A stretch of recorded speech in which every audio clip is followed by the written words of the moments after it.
बिस्मिल्लाहिर्रहमानिर्रहीम। बेटा, जैसे कि आपको पता है कि कोरोना की वजह से दोबारा लॉकडाउन स्टार्ट हो रहा है और ये कॉलेजेस वगैरह बंद हो रहे हैं। लिहाजा दोबारा हमने इसको ऑनलाइन क्लासेस को स्टार्ट कर दिया है डायरेक्टरेट के ऑर्डर के ऊपर। इस दफ़ा जो हमने नया चैप्टर स्टार्ट करना है वो है फाइनल अकाउंट। आपकी बुक का ये चैप्टर नंबर 10 है। आपने ज़रा ध्यान से इसको समझना है। आज का जो लेक्चर है वो इंट्रोडक्शन पर बेस करता है। फाइनल अकाउंट कैसा बनता है, क्या होता है, ये ज़रा आपने बड़े ध्यान से समझना है और इसको नोट कर लेना है। जी, फाइनल अकाउंट चैप्टर नंबर 10 आपकी बुक का। इसके अंदर हम देखेंगे कि फाइनल अकाउंट में कौन-कौन से अकाउंट होते हैं। ट्रेडिंग अकाउंट है, प्रॉफिट एंड लॉस अकाउंट है और बैलेंस शीट है। वन बाय वन डिस्कस करते हैं और उनके तमाम एलिमेंट्स को डिस्कस करते हैं वन बाय वन। सबसे पहले देखें ट्रेडिंग अकाउंट। इसमें सबसे ऊपर बिजनेस का नाम जो भी होगा, जो क्वेश्चन में दिया जाए। अगर क्वेश्चन में नहीं दिया गया तो आप अपनी तरफ से सपोज कर सकते हैं XYZ कंपनी या ABC कंपनी, कुछ भी लिख सकते हैं। अकाउंट का नाम, अकाउंट का title, for the year ended, वो जो भी साल हमें दे। फॉर एग्जांपल वो दे हमें 2020, तो हम यहाँ पे लिखेंगे फॉर द ईयर एंडेड 2020। ठीक है, इसी तरीके से कोई भी साल अगर वो देगा तो हम यहाँ पर फॉर द ईयर एंडेड के आगे लिख देंगे 2017 या 2018 सो ऑन। जी, ट्रेडिंग अकाउंट के अंदर क्या है, जैसे नाम से ज़ाहिर है, ट्रेडिंग ट्रेडिंग मीन तिजारत। तो हम ये वो बिजनेस डिस्कस कर रहे हैं जो तिजारत की बेस पर बन रहे हैं, जिनके अकाउंट्स, जिसमें हम कुछ स्टॉक खरीद के लाते हैं, फिर हम लाकर उन्हें सेल आउट करते हैं। तो ट्रेडिंग अकाउंट के अंदर सबसे पहले हम ओपनिंग स्टॉक लिखेंगे जो साल के शुरू में हमारे पास पड़ा हुआ है। ठीक है, उससे डेबिट साइड पर, और जो क्लोजिंग स्टॉक होगा वो हमारे पास क्रेडिट साइड पर आ जाएगा नीचे। जो परचेज किया हुआ है पूरे साल के दौरान या पूरे पीरियड के दौरान, उसे हम ओपनिंग स्टॉक के अंदर प्लस कर देते हैं। और इसी तरीके से जो सेल किया है हमने, उसे हम माइनस कर देते हैं, मतलब उसे क्रेडिट कर देते हैं। तो सेल लेस रिटर्न, ये जो मैंने लिखा हुआ है, अगर किसी किस्म की कोई सेल रिटर्न होती है, जिसे हम रिटर्न इनवर्ड भी कहते हैं, अगर कोई रिटर्न इनवर्ड वो दे तो उसे हमने सेल में से माइनस कर देना है। इसी तरह से परचेज रिटर्न है, जिसे हम रिटर्न आउटवर्ड भी कहते हैं, जो हम अपने सप्लायर को रिटर्न करेंगे। अगर कोई रिटर्न है तो वो हम यहाँ से माइनस कर देंगे परचेज में से। परचेज लिखने के बाद हम डायरेक्ट एक्सपेंसेस की लिस्ट बनाते हैं। डायरेक्ट एक्सपेंसेस में जरा देखिएगा, ये है डायरेक्ट एक्सपेंसेस। डायरेक्ट एक्सपेंस वो होते हैं जो चीज़ें खरीद कर हमारे वेयर हाउस तक या हमारी शॉप तक लाने के अंदर जो खर्चे आते हैं। आपने माल खरीदा, बाहर से इंपोर्ट किया है, तो उसको लाने का खर्चा कैरेज इनवर्ड, उसकी लोडिंग अनलोडिंग का खर्चा वेजीज, उसकी कोई इंश्योरेंस करवाई हुई है आपने, इंश्योरेंस इन ट्रांजिट, ट्रांजिट कहते हैं जो इन द वे हो, रास्ते में हो।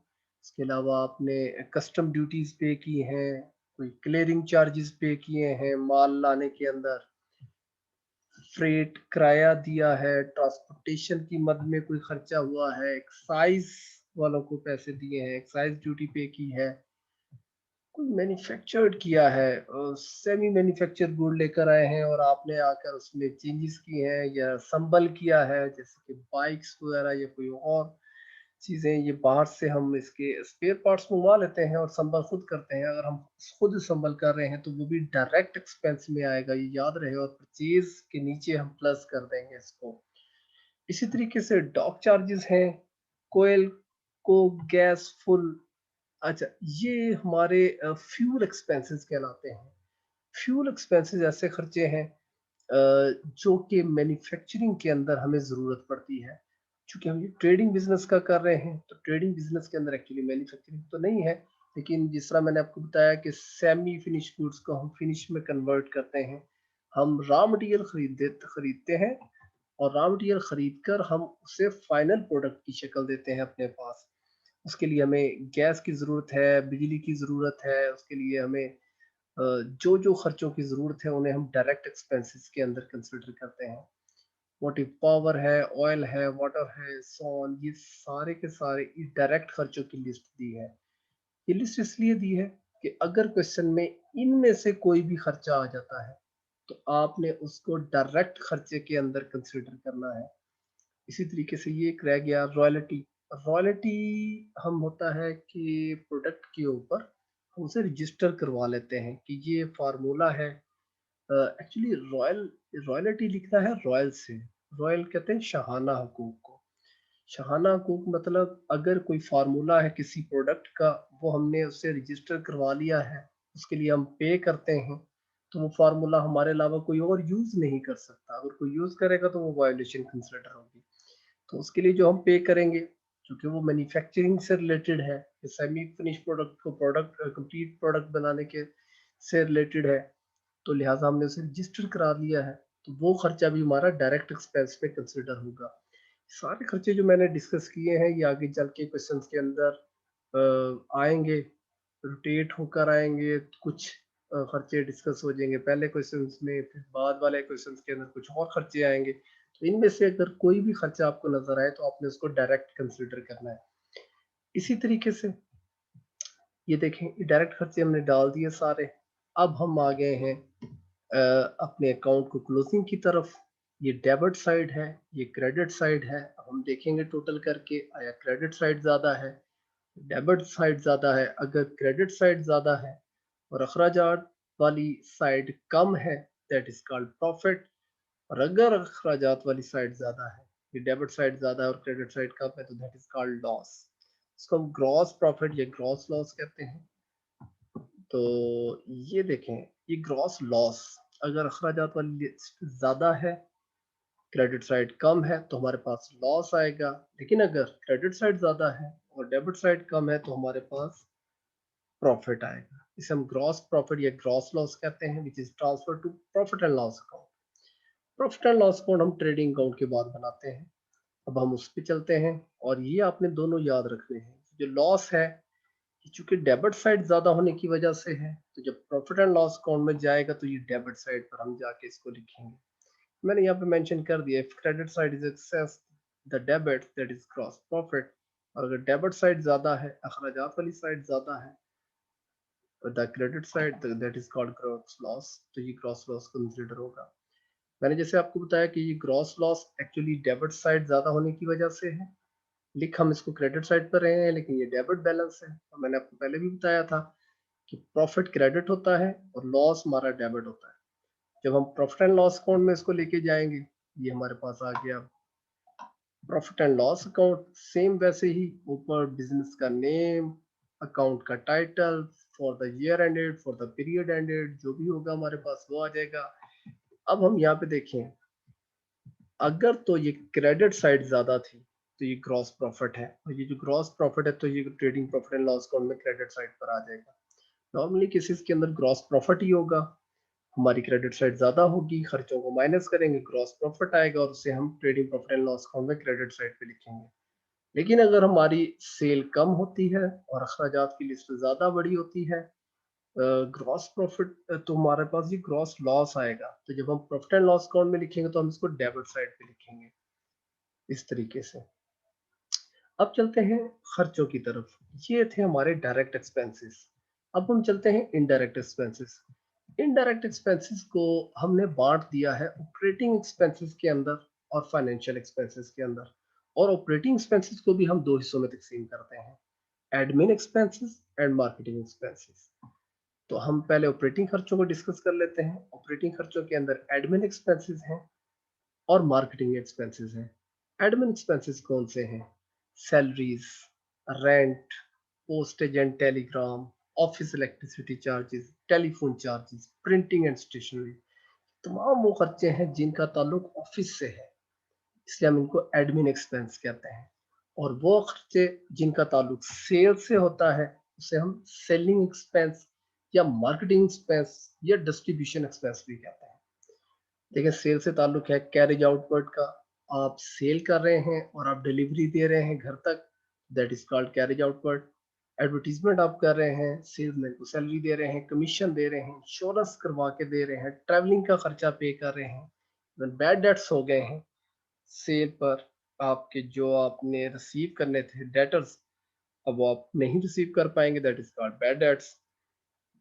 पैकेजिंग का अगर कोई खर्चा है तो ये भी आपका सेल प्रमोशन से रिलेटेड है, इसे हम सेलिंग एक्सपेंस में कंसिडर करते हैं।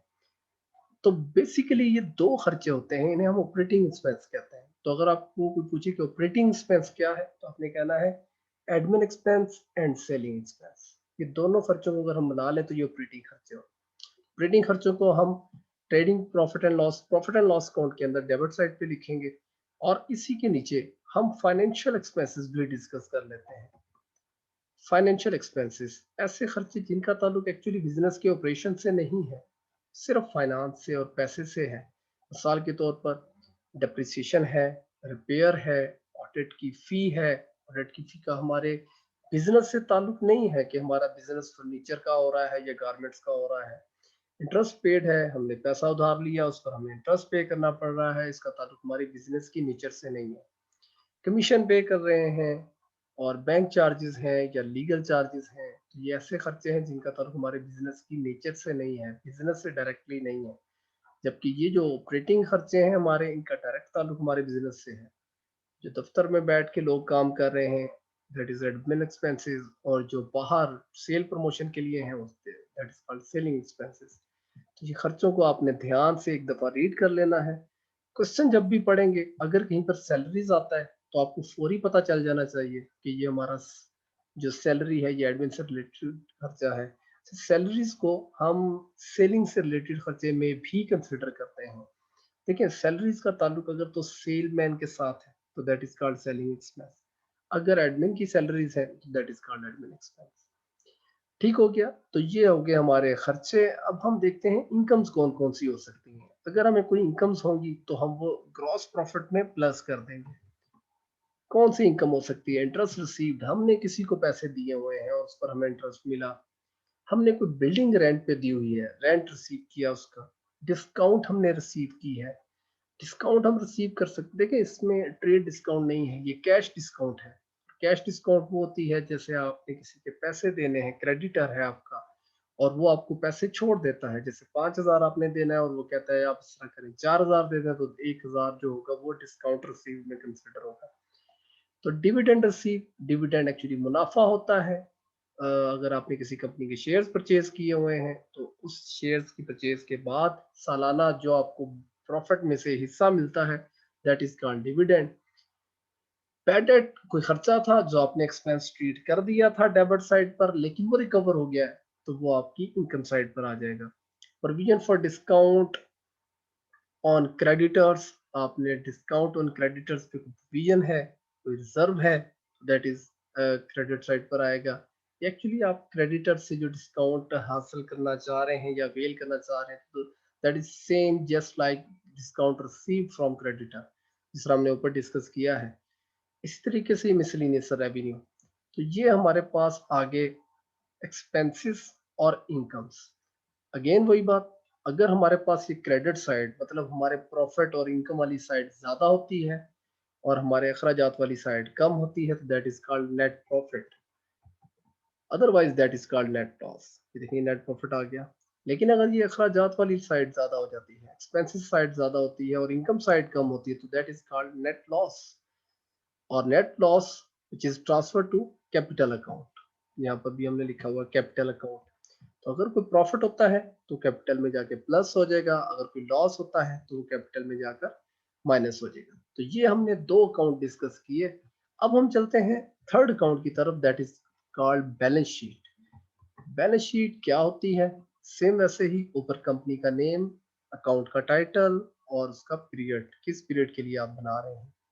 ठीक हो गया। उसके बाद एसेट साइड है, लायबिलिटी साइड है। एसेट साइड पहले डिस्कस कर लेते हैं। एसेट साइड में हमारे पास करंट एसेट्स हैं। करंट एसेट्स देखें कौन कौन से हैं। करंट एसेट्स में कैश एट बैंक है हमारे पास, कैश इन हैंड है हमारे पास। सबसे ज्यादा लिक्विड एसेट भी कंसिडर किए जाते हैं। करंट एसेट भी है और लिक्विड भी। लिक्विड से मुराद ये कि ये फौरी तौर पर कैश में कन्वर्टेबल है। ठीक हो गया। तो जो एसेट जितनी जल्दी कैश में कन्वर्ट हो जाए, that is called liquid asset. अच्छा जी, इन्वेस्टमेंट है, आपने किसी की शेयर्स में इन्वेस्टमेंट की हुई है, हम इसको करंट एसेट में इसलिए कंसिडर कर रहे हैं कि आप इसको विद इन फ्यू मिनट्स आप ये इन्वेस्टमेंट रिकवर कर सकते हैं। शेयर्स के अंदर अगर आपने इन्वेस्टमेंट की हुई है, that is called marketable securities, अगर आपने किसी की मार्केटेबल सिक्योरिटीज खरीदी हुई है, किसी कंपनी के शेयर खरीदे हुए हैं, तो आप स्टॉक मार्केट में जाके with in minutes sell out करके कैश में कन्वर्ट कर सकते हैं। इस तरीके से स्टॉक है, स्टॉक से मुराद हमारा स्टॉक है, ट्रेडिंग बिजनेस का स्टॉक है, जिसमें क्लोजिंग स्टॉक है जो हम बैलेंस शीट में लिखते हैं जाके। उसके बाद हमारे डेटर्स हैं जिनसे हमने पैसा वसूल करना है विद इन फ्यू डेज या with in few months, maximum 2 to 3 months में हमने वो अपने डेटर से पैसा रिसीव करना होता है, इसलिए हम इसको करंट एसेट में कंसिडर करते हैं। बिल रिसीवेबल, हमने बिल रिसीव करना है, आपने बिल ऑफ एक्सचेंज के अंदर भी पढ़ा था, हमने जितने बिल एक्सेप्ट किए या जितने बिल हमने वसूल किए उनकी जो मेच्योरिटी होती थी वो मैक्सिमम 2 मंथ्स, 3 मंथ्स, 4 मंथ होती थी, which is less than 1 year. तो इस तरह के बिल्स भी हमारे करंट एसेट्स के अंदर ही कंसिडर होंगे। इस तरह से प्रीपेड एक्सपेंसेस, ये भी हम पहले डिस्कस कर चुके हैं। ऐसे खर्चे जो हम एडवांस में पे कर देते हैं, that is called prepaid expenses. Advance pre paid पहले हमने अदा कर दी हैं, अभी हमने उनसे बेनिफिट उठाया नहीं है, वो भी हमारे करंट एसेट्स होंगे। अब चलते हैं फिक्स एसेट्स की तरफ। ऐसे साथ जिनका बेनिफिट हमें मोर देन 1 ईयर में होता है, that is called fix asset. मिसाल के तौर पर हमारी गुडविल है, हमारे पेटेंट्स हैं। गुडविल और पेटेंट्स ये दोनों हम इनटेंजिबल एसेट्स कहते हैं। इनटेंजिबल एसेट्स ऐसे साथ होते हैं जिन्हें हम छू नहीं सकते, ये फील कर सकते हैं। मार्केट में हमारी गुडविल है, हमारे बिजनेस का नाम है, पेटेंट्स राइट्स हैं हमारे पास, हमारी प्रोडक्ट को यूज नहीं कर सकता, तो that is called fix assets. और इस तरीके से लैंड है, जमीन है हमारी, ये भी फिक्स एसेट है। बिल्डिंग है फिक्स एसेट हमारा, प्लांट एंड मशीनरी है fix asset, furniture and fixtures ये भी फिक्स एसेट है। तो फिक्स एसेट ऐसे खर्चे जिनका बेनिफिट मोर देन 1 ईयर में होता है, तो ये हमारे फिक्स एसेट्स आ गए। अब चलते हैं लाइबिलिटीज की तरफ। जिस तरह हमने एसेट्स को करंट और फिक्स में डिस्टिंग्विश कर दिया है, तो इस तरीके से अब हम लाइबिलिटीज को भी चेक करते हैं, करंट लाइबिलिटीज में और लॉन्ग टर्म लाइबिलिटीज में। तो सबसे पहले करंट लाइबिलिटीज देखते हैं, ऐसी जिम्मेदारियां जो हमने विद इन 1 ईयर अदा करनी होती हैं। तो हमारे क्रेडिटर्स हैं जिनको हमने पे करना है within few days, within few months. Bill payables हैं, हमने जो बिल एक्सेप्ट किए हैं वो हमने पे करने हैं with in few days, few months. Bank overdraft है, बैंक से अगर हमने पैसा ओवरड्राफ्ट निकलवा लिया है, ज्यादा निकलवा लिया है, तो वो भी हमें बैंक को पे करना पड़ेगा। आउटस्टैंडिंग एक्सपेंसेस, ऐसे खर्चे जो हम एडवांस दे देते हैं वो प्रीपेड है, वो हमारा एसेट है। लेकिन ऐसे खर्चे जो हमने बेनिफिट उठा लिया है लेकिन अदा नहीं किए, वो हमारे आउटस्टैंडिंग एक्सपेंस कहलाते हैं। तो ये हो गया हमारे पास करंट लाइबिलिटीज। अब हम चलते हैं लॉन्ग टर्म लाइबिलिटीज। लंबे अरसे की लाइबिलिटीज कौन सी हैं? रिजर्व्स, जिस तरह हमने लास्ट टाइम भी डिस्कस किया था। रिजर्व्स एक्चुअली प्रोविजन है। रिजर्व हम बना लेते हैं किसी भी नागहानी आफत के लिए, फ्यूचर में आने वाले किसी भी बड़े खर्चे के लिए या बड़े नुकसान के लिए हम अपने पास रिजर्व तैयार करके रखते हैं, तो वो क्रेडिट बैलेंस होता है जी। उसके बाद आ गया लॉन्ग टर्म लोन्स, लंबे अरसे के कर्जे। ये भी हमने बैंक से उधार लिए हैं। अगर हम बैंक से लोन लें फॉर 15 ईयर्स या for 10 years, that is called long term loan, लंबे अरसे का कर्जा। तो इसके बाद हमारे पास रह गया कैपिटल। तो कैपिटल में देखें हमारे पास सबसे पहले कैपिटल है, कैपिटल सरमाया है, और सरमाया भी कौन सा? जो ऑनर का इन्वेस्टमेंट है, जो ऑनर की इन्वेस्टमेंट। अब ऑनर ने जो पैसा लगाया हुआ है उसे कैपिटल को हम यहाँ पे लिखेंगे। अगर ऑनर कुछ चीजें अपने पर्सनल यूज के लिए ले जाता है तो दैट इज कॉल्ड ड्राइंग, उसे हम कैपिटल में से माइनस कर देते हैं। और बाकी रह गया प्रॉफिट एंड लॉस। जितना नेट प्रॉफिट हमें trading profit and loss account में होगा, ये देखें कि प्रॉफिट एंड लॉस अकाउंट में जितना नेट प्रॉफिट होगा या नेट लॉस होगा, उसे हम जाके कैपिटल में ट्रीट करेंगे। प्रॉफिट की सूरत में इसको प्लस कर देंगे और लॉस की सूरत में हम इसको माइनस कर देंगे। ठीक है जी। तो ये हमारी फाइनल अकाउंट्स हैं, इनको आपने ध्यान से देख लेना है। और मैं आपके साथ शेयर भी कर देता हूँ, वीडियो को देखें और ये तमाम अकाउंट से अंडरस्टैंडिंग हासिल करें और अपनी बुक को स्टडी करें। कल से इंशाल्लाह हम इसके क्वेश्चन स्टार्ट करेंगे। ठीक है बेटा, ओके जी, अल्लाह हाफिज।